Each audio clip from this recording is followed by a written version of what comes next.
So we have come across a handle that doesn't seem to have any screws to remove the door handle. So I'm going to show you how to do this. So these fancy handles have a cover plate that goes over the top of the base plate that holds the screws. So underneath here you'll find a little slot. It will take a bit of pressure to remove this plate, so masking tape around because you will mark the plastic if you don't. So what you want to do is put your flathead screwdriver underneath and find a little gap. Now you need to twist it and you'll hear a click.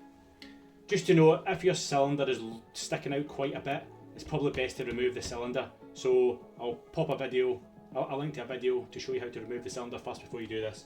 So give it a twist until you hear the click. There's your click. And then that should come out from the bottom. It does get stuck at the top and it's a pain. So you need to grab it from the bottom and push it up to release the pressure off the little tab at the top. There we go. I'll show you that little tab just in a still picture. And then you would remove the plate.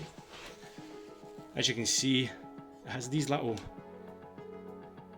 notches that grip onto little tabs on the side of this handle.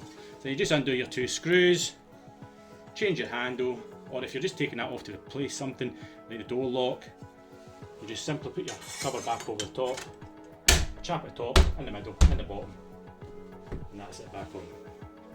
But again, put some protection around because unfortunately when you twist it does put in little dents in the plastic.